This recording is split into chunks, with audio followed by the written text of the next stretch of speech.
पुष्प के विभिन्न भागों का अध्ययन करना। ये हम रिवाइज पोर्शन में ले रहे हैं, रिविजन में तुम्हारा प्रैक्टिकल ले रहे हैं। तुम लोग सब किए थे और तुम लोगों को सबको याद भी, ठीक है? तो थोड़ा सा रिवाइज करते चलोगे, मेरे साथ बोलते चलोगे। ये सबसे बाहरी जो हरा हरा 5 पंखुड़ी टाइप का दिख रहा है, ये क्या कहलाता है? फिर ये क्या कहलाता है? फिर ये क्या कहलाता है? लंबा लाइन पूरा एक साथ क्या कहलाता है? स्त्री केसर। क्या कहलाता है? और स्त्री केसर में ये बहुत सारे पीले पीले धागे नुमा संरचना लगा हुआ, ये क्या कहलाता है? केसर। अगर अंग्रेजी में देखें तो इंग्लिश में इसको क्या बोलते हैं? बाहर वाला को कैलिक्स, फिर इसको करोला बोलते हैं। इसकी एक इकाई पंखुड़ी यानी पेटल्स कहलाता है ना? पेटल्स कहलाता है। और ये पेटल्स जो है वो त्वचा के लिए बहुत अच्छा होता है, स्किन के लिए, है ना? जितने भी स्किन के क्रीम बनते हैं वो पेटल्स को लेके, गुलाब की पंखुड़ी को लेके, गुलाब जल पता है तो उसको लेके बनाया जाता है, इससे सॉफ्ट रहती है स्किन, है ना? क्योंकि इसमें नेचुरल ऑयल्स प्रेजेंट रहते हैं। अब ये वाला जो लंबा पोर्शन है ये स्त्री केसर होता है। इस स्त्री केसर के सबसे ऊपर में देखोगे तो ये 5 तुमको क्या दिखाई देंगे? वर्तिका। फिर उससे लगा हुआ क्या रहेगा? वर्तिका। ये वर्तिकाग्र होगा ऊपर का भाग, और ये क्या होगा? वर्तिका। और इसको जब ये पंखुड़ियों को ऐसा निकाल के अलग कर देते हैं तो नीचे थैलेमस नुमा संरचना हमको दिखाई देता है, ये उभरा हुआ। ये होता है तुम्हारा जिससे ये कनेक्ट होता है, स्त्री केसर कनेक्ट होता है। ये देख सकते हो व्हाइट कलर का, ये कहलाता है थैलेमस। पुष्पासन, पुष्प का आसन जिसमें पुष्प है, ये दिख रहा है? अब ये पुष्पासन को, ये इसमें से जुड़ा हुआ स्त्री केसर, इसको हटाते हैं तो ये कहलाता है ओवरी, पूरी हुई संरचना, अंडाशय। और इस अंडाशय को जब हम तोड़ते हैं तो इसमें देख सकते हो, यहाँ पर देख सकते हो कि ये जो छोटे छोटे स्पोर्स हैं, ये छोटे छोटे स्पोर्स दिखाई देते हैं, दिख रहा है? ये क्या कहलाता है? स्पोर या अंड। ठीक है, क्लियर है? तो पुष्प के विभिन्न भाग बता लोगे?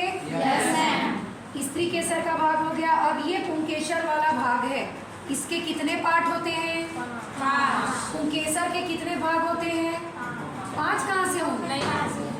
कितने होंगे? पुंकेसर किन किन चीजों से बना है?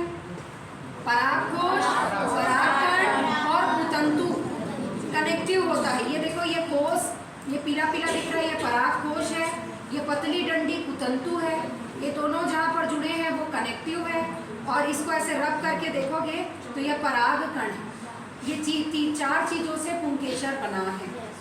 परागकोश, उसके अंदर परागकण रहेगा, कुतंतु रहेगा। कुतंतु परागकोश से किससे क्या होता है? कनेक्ट। वैसे ही ये जो स्त्री केसर होता है जिसको गाइनोसियम कहते हैं अंग्रेजी में, इसमें वर्तिका, वर्तिकाग्र जुड़ा होता है अंडाशय से, ओवरी से, और ओवरी के अंदर होता है स्पोर। तो ये गुड़हल के एक फ्लावर में बहुत अच्छे से दिखता है, लेकिन ये नहीं कि सिर्फ गुड़हल के में ही तुमको ये चीज़ें मिलेंगी, है ना?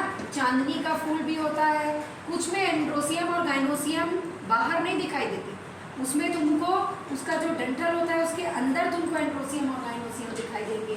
तो हर पुष्प में एंड्रोसियम और गाइनोसियम की व्यवस्था अलग अलग है। ये चाइना शू है, हिबिस्कस रोजा साइनेंसिस में सब चीज़ें बहुत अच्छे से क्लियर होती हैं, इसलिए इसी को लिया। ठीक है, क्लियर है? yes, चलो अब तुम लोग बताओगे। यहाँ पर तुम लोगों ने सेपरेट भी किया है, ये नामकरण भी किया है ना? इसको बताया बाह्य दल, फिर दल।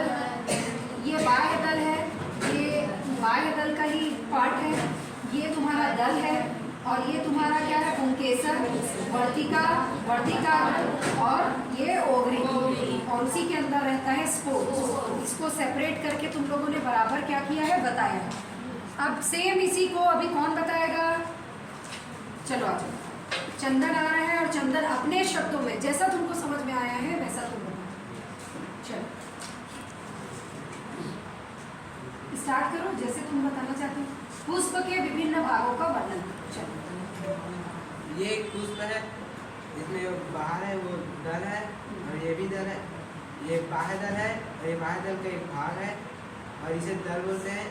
ये पूरा एक स्त्री केसर है, ये पुंकेसर है। तो इसको निकाल देते हैं। नीचे कौन सी संरचना होती है? पुष्पासन, पुष्पासन। है ना? उसमें क्या लगा हुआ है उसको जल्दी बता। ये नीचे दिख रहा है ये पुष्पासन है।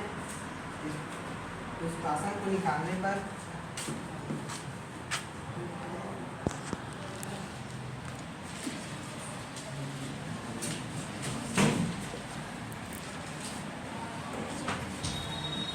यहाँ पर संडासे दिखता है। हाँ, ये ओवरी होता है और इस ओवरी को वो करोगे तो देखो ये बिल्कुल फाइन पार्ट में छोटे छोटे स्पोर्स नज़र आ रहे हैं। ये देखिए इसके हाथ में लगा हुआ है, ये स्पोर्स होते हैं। तो इस तरीके से पुष्प के विभिन्न भागों का वर्णन है।